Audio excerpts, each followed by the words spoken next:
All right, guys. So we had to make things work. Even though I'm a millennial, technology is not my greatest thing all the time. But we're here today with Sonia Davis Bay, who is our Vice President of the task force. So we're going to talk a little bit to Sonia about her story. Hopefully, not have too many technical or technology glitches, but just a little bit. My name is Amber Walton. I am the president of the Gwinnett County Family Violence Task Force. Also the police engagement advocate for Partnership Against Domestic Violence. So you'll probably see that a lot of the times. I work with law enforcement in Fulton and Gwinnett County. So that's just a little bit about me.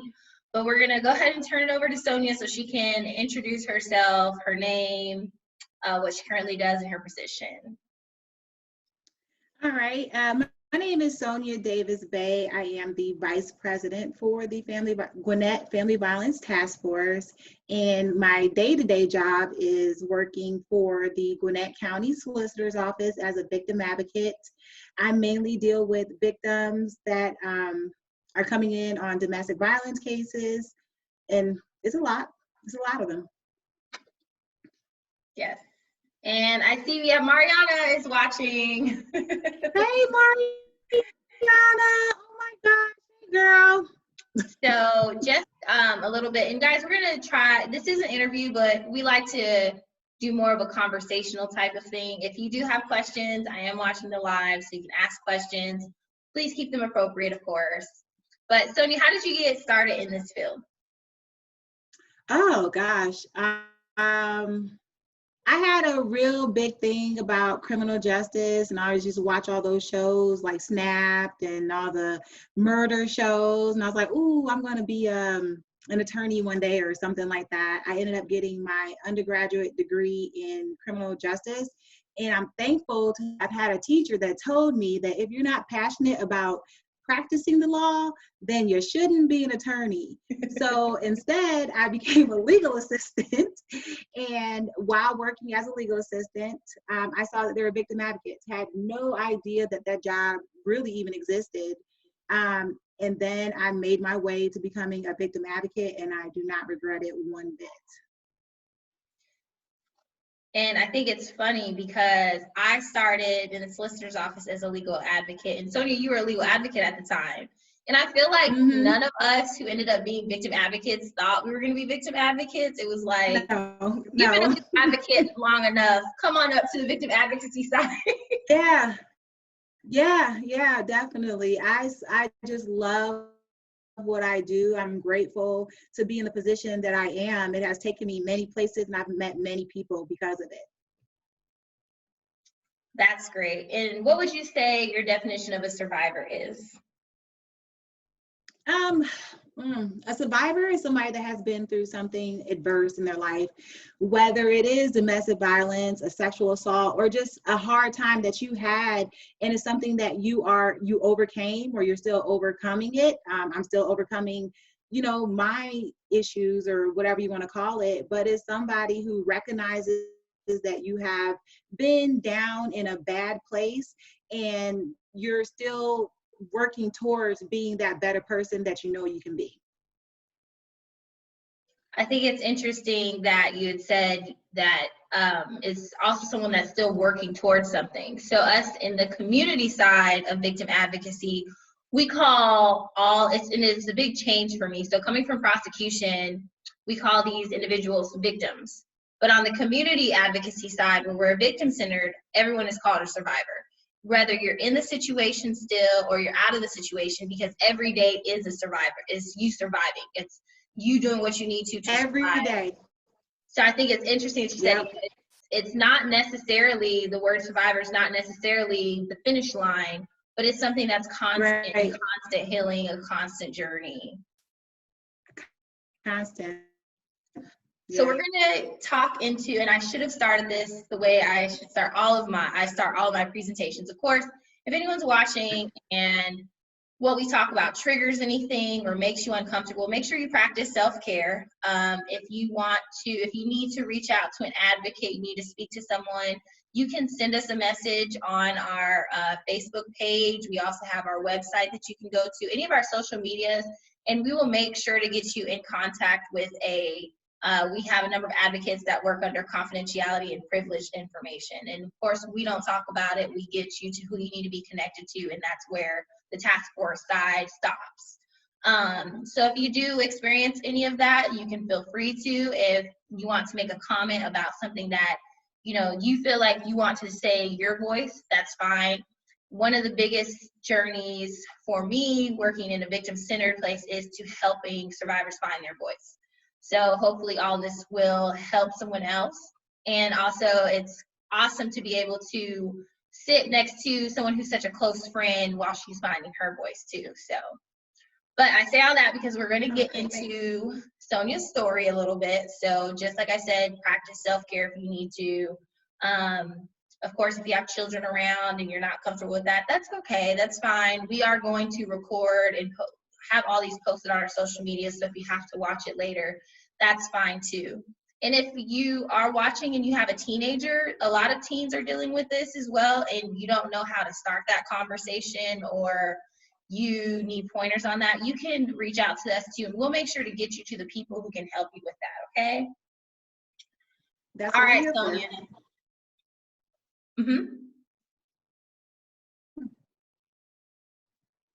Okay, so I have to make sure to pause between it because of the delay. So Sonia, what age did your abuse start and how long did it last? From 12 to 17, so that would have been 1995 to the year 2000. I'm older, not that old, but I'm getting up there, you know. Okay, and what's your relationship? No, it's been 20 years. It's been 20 years pretty much since I ended everything. It's been 20 years and I'm still coping and dealing with everything that has occurred to me in those 5 years. Yeah, it's definitely a journey. Mm-hmm. And what's the relationship between you and your abuser? It was my dad. Okay. And if you don't, it was my dad. Okay. And I'm gonna go ahead and give you the floor to tell your story. Take your time. Yeah.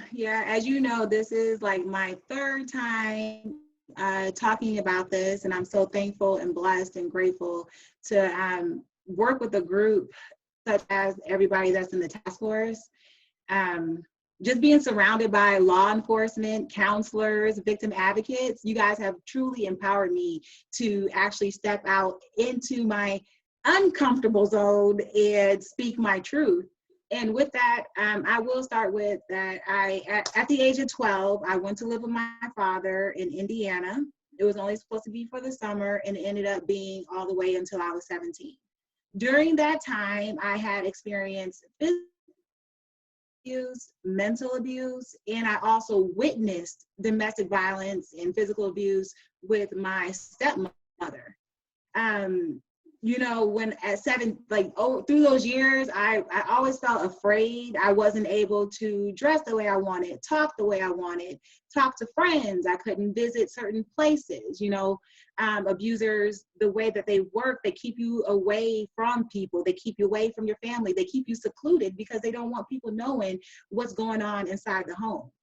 I have no idea that when I went to school, if anybody even recognized what was going on with me. Like, if you know me today and if you're a good friend of mine, I can talk. I can talk a lot.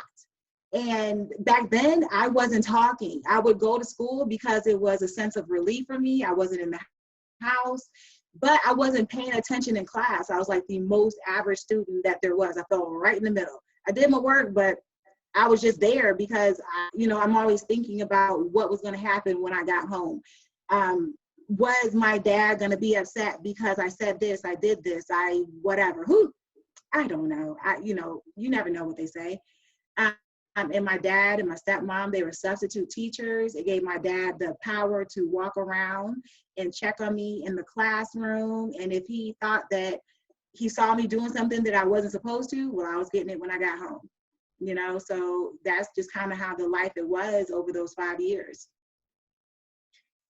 And you definitely, I remember, well, we've talked about your story a number of times, but I remember in December where you were talking about your story and you even used the example of, you know, the extension cord. Can you talk a little bit about Yes. My dad, he had his favorite weapon, and it was a weapon. It was a very thick orange extension cord, the kind that you could just like wrap when you put it away, you wrap it around. But in this case, he would leave it in like tied like a noose, because that was anytime you messed up, that was what Oh, he was going to go and grab and beat you with. There were many times where I just had welts in this that looked like a bracelet from the abuse. You know, he even broke the skin on my behind from me Sonia, we're being losing you. hit. Sonia, we're losing you. Uh-oh. Uh-oh. Yeah. Okay, hold on. Am I back? Yeah, you're back. Am I back? Yeah, you're All back. right. So I'll backtrack a little bit. I was just talking about Oh, how Sonia, now you're going in and out. We're losing you again. oh,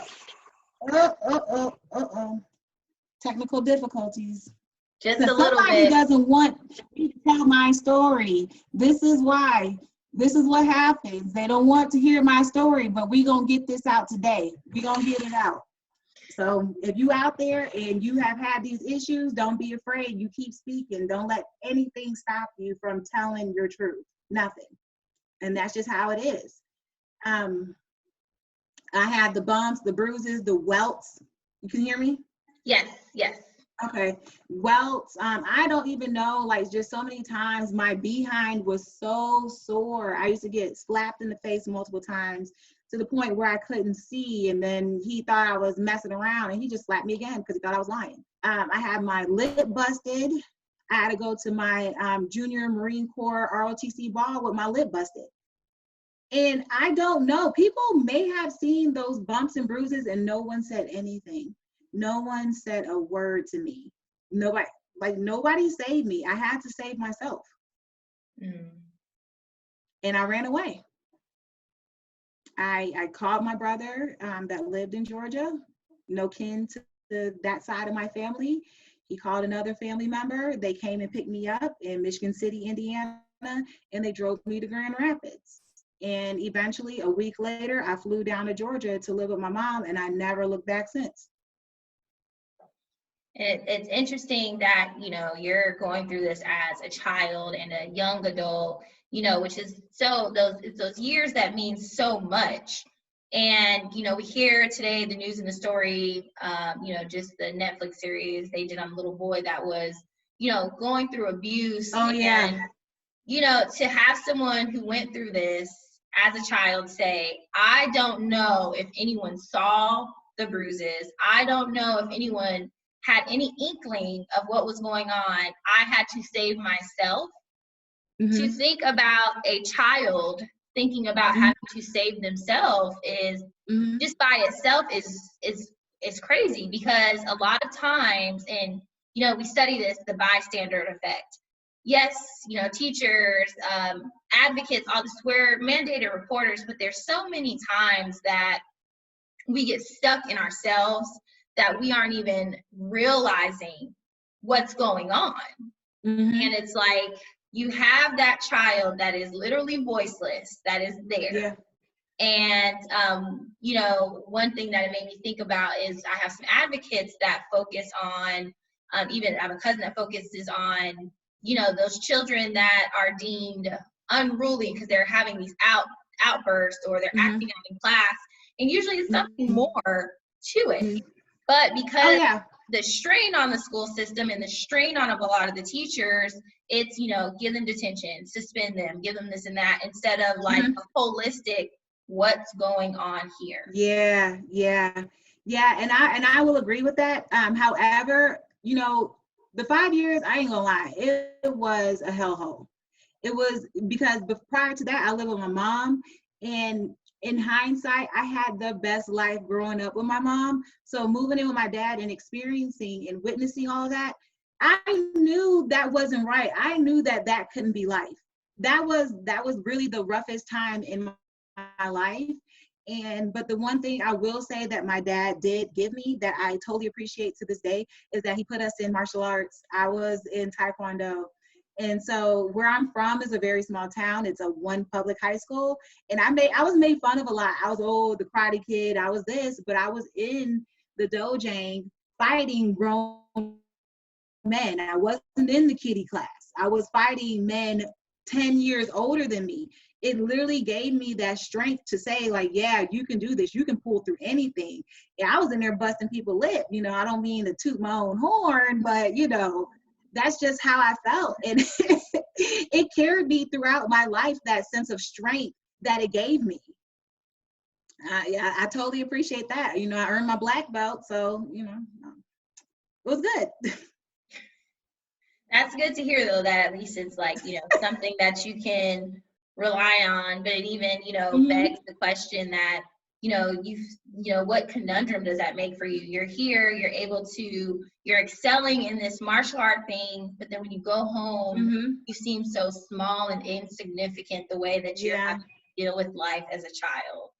Yeah, it gave me an outlet for the anger. I was never able to talk. I was never able to express myself. And even when I did, or even say, like, he would ask me a question, then I would answer it. And then he had a way of going back and saying, like, no, this is it. Even though I knew what I saw, he wasn't even there, but he would give me a reason or tell me what to think. I grew up without having a voice. You know, as I grew up, I had no idea how to express myself because for so long I wasn't able to. And so what I would do is I would allow people to say things to me that I didn't approve of. I would just sit in the back and I would just watch. And, you know, until like one day I'm like, wait, you can't say that about me. You don't know me. You don't know what I've been through. Absolutely not. But, you know, I have a balance to it now. So I'm not just like mean about it, but I will definitely check you. Yeah. And I know a lot of times, you know, well, we just all the time, and I'm sure you've heard the quote that it takes someone who's dealing with intimate partner violence by itself, it takes them 7 to 8 times of trying to leave before they really leave for good. Yes. And then I don't even know, you know, with the child, you're talking about someone that does not have that ability. But what was it for you on that turning point that was like, that made you say, okay, I need to call my brother? And you're at this age, I think you said you're about 17. You know, you're like, I need to call my brother. I need to get out. Yeah, it was whatever date was last Saturday, that's what made 20 years that I left. It was a fight not even a fight, because I wasn't fighting back. That's a fight. You get to fight back. It was him beating me up. He happened to wake up late for work that morning, snatched me out of my bed, like literally snatched the covers off and dragged me out of the bed into the living room, where I was repeatedly slapped in the face, knocked to the ground, and I was kicked. And he's like, no, okay, I'm not going to send you back to Georgia with your mom. I'll deal with you when I come back. I thought that day that I was going to die. I said, no, I'm not going to be here when you get back. I'm gone. I'm tired of this. I was tired, exhausted, beaten down, literally, mentally, whatever. I was done. And so somehow, you know, like I said, they keep you away from your loved ones. I didn't talk to my mom for maybe like 2 or 3 times over those 5 years. I remembered the phone number and I called and my brother answered. There was an angel on the other line that answered and I was gone. I left. We just had a blizzard too. I was out of there. From hell or high water. And hell or high water, I was gone. And I could have never envisioned that my life would have turned out this way. You know, sometimes you want to say to yourself, like, oh my gosh, how am I here? Why me? Why me? Stop saying why me and start saying why not me? Why don't I deserve love? Why don't I deserve all these great things that's supposed to happen to me? I don't regret anything that has happened to me. I don't regret the abuse. I wish it didn't happen, but however, I wouldn't be the person that I am today without all the struggles. To be honest, I wouldn't be me. I wouldn't be able to sit here and tell this story. I wouldn't be able to, have something that pushed me and propelled me to move forward in my life, to make me go out and get the education that I did, to make sure that my children are protected the way that they are, to make sure that I didn't repeat that cycle with my children. That is one thing I never wanted to do, is for my children to see me being abused by a person. I am very careful about who my children are around and who I bring into their lives. That is number one important to me.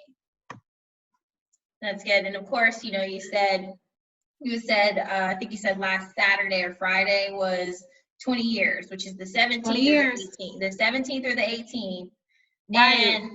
And, I want to emphasize that, we, even though you have people that are in this situation, like, it took you time and you dealt with that from your teen, early teens to 17. Yeah.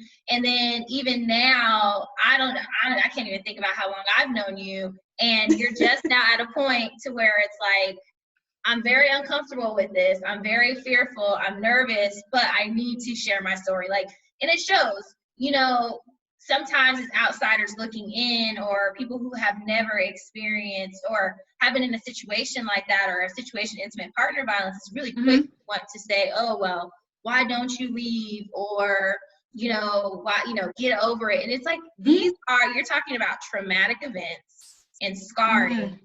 That is not like, yes, you have the physical, but that emotional and mental, that it takes so long to heal. Yes. I watched my stepmom over those 5 years. I watched her try to leave at least 2 or 3 times. It's sad to say that she is still with him, and they've been together for maybe 30 plus years now, and she is not leaving. She's not going to leave him.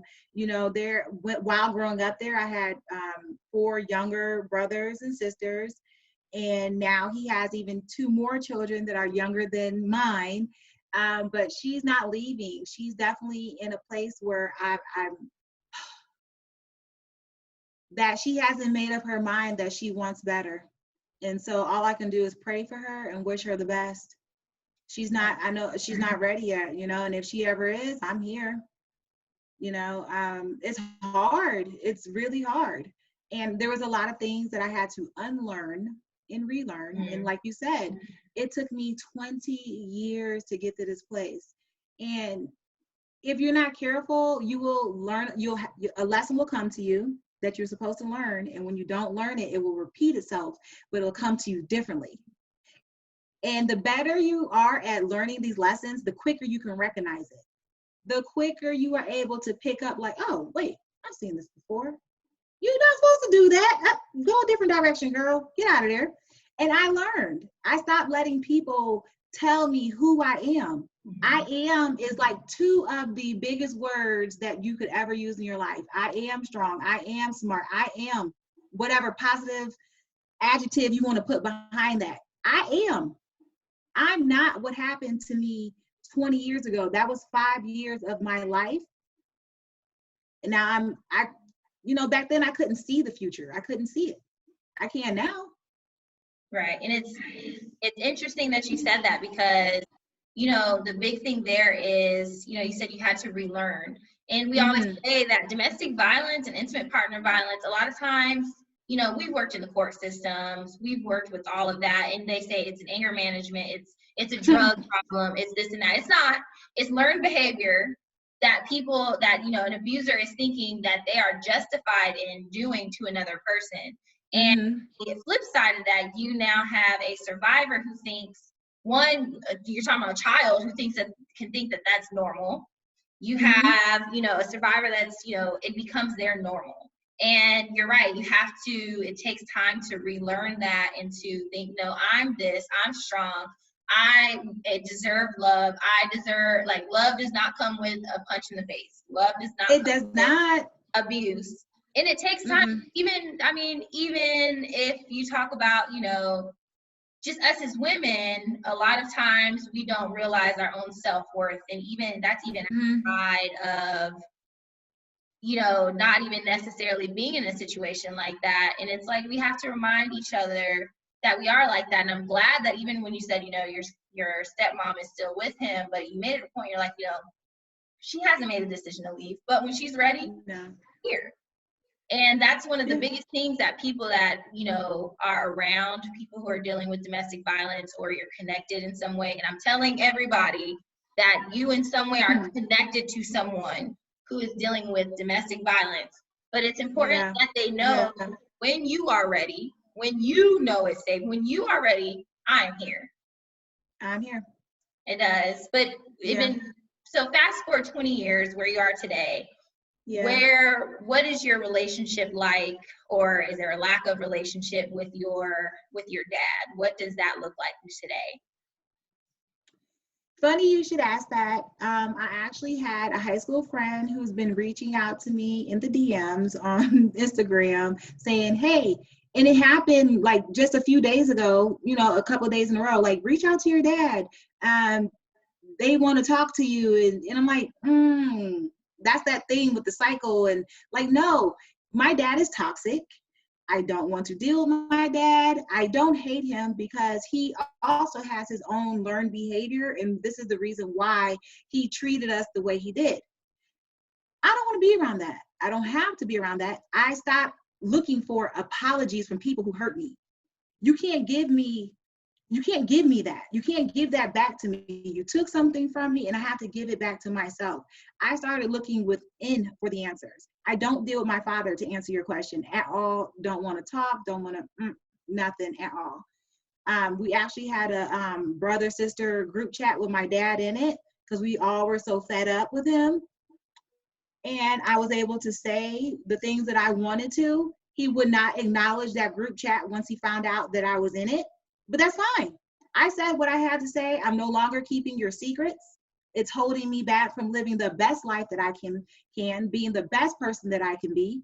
Here, this is yours. Take it back. I don't want it. Why should I be ashamed? You did this to me. I didn't do this to myself. Mm-hmm. And now I'm happy. I'm happier than I've ever been. I'm grateful. I'm blessed. I mean, that was a pivotal moment for me. Absolutely. I cried like a baby that night. I can admit that. It was like one of those cleansing cries, like, wow, that felt empowering. Like, wow, I did that. I gave him back that thing that he put on me all these years. Take it. You can take it. Because my life, I had to get it out the mud. And then what they say, get it out the mud. I had to get it out the mud. I had to pull myself up. It took 20 years, but I did it. Yeah, and it's interesting that you say that because,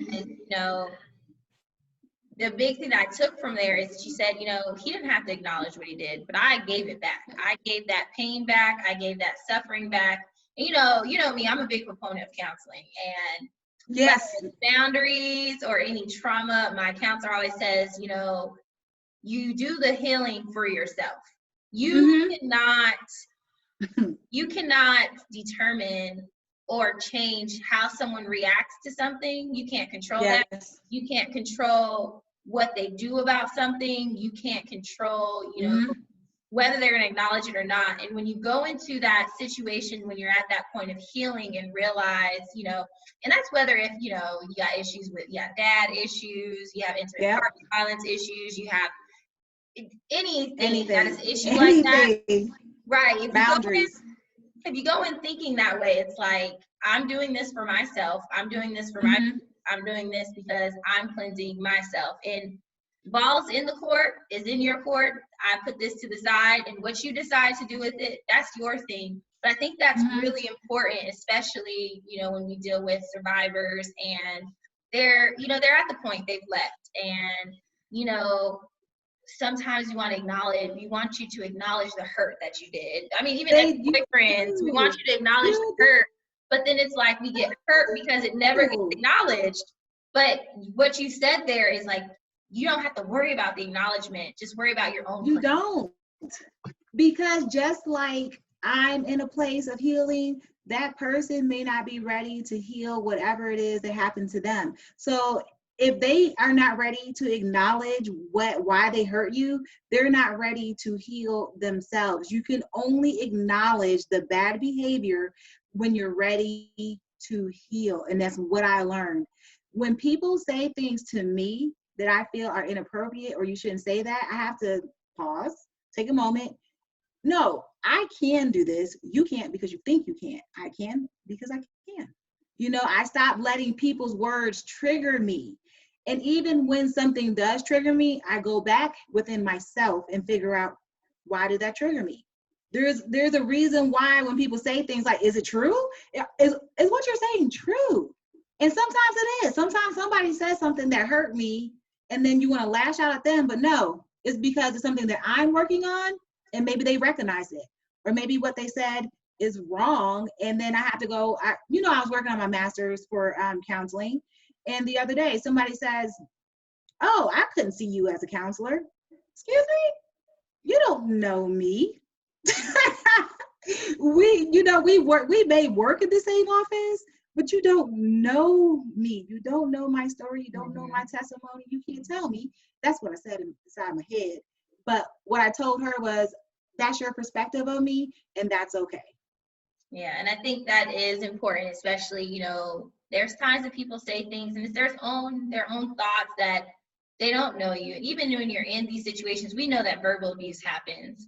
And it happens so much that you have survivors that think this, like, it's my fault. I did this. I deserve this and that. And it's like, no, you don't. But sometimes it's hard to think that when you're in the midst of it. But, like you said, you had that, think back. Mm-hmm. Is it really my fault? Did I really? No, it's not. No, this is just you. Exactly. It is. And I think that's a part of, and honestly, it might not be easy for someone that's in it right now, to deal with that because they're not at that point. But, it's a point that you learn and you push towards. But I do have another. Yeah, all the answers, a lot of the answers that you have about what's going wrong in your life, they're all within. And you said you're a big fan of counseling. I as well am a huge fan of counseling. I haven't went to counseling for my own issues. I consider myself more of a self-healer, but I have gone into therapy with my children. We do family therapy because I don't want my trauma to be put onto them. And it's very easy to do that when that's the life you've lived. Yeah. So counseling, I'm all about counseling. And we do partner with Atlanta Family Counseling if you need some help. Yes, and that's just a caveat there with the disclaimer. We do not, I know a lot of times, and I've seen this a lot in the criminal justice side, but we are not proponents of couples counseling when you're talking about a domestic violence situation. And that's just my PSA to everyone watching. That does not help anyone because, for one, if the survivor says what's really going on, they're probably going to go home to a physical event. And on the other side, the abuser is not, like you're talking about, and we do work with agencies that do the family violence intervention program, and a lot of them are men who used to be abusers, and they will tell you, I had to relearn what I thought was okay. So couples counseling is not the answer for a couple that is, and I can't stress that enough, that is in a domestic violence situation. Right. So that's just the thing there, we always say. But so what advice or would you give a victim that's experiencing abuse right now?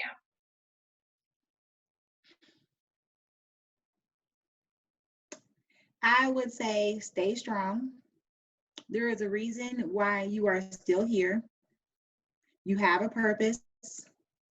And if you are in a bad situation and you want to leave, seek out the resources that you need to take the steps so you can move on. You love, like Amber said earlier, it doesn't come with kicks, punches.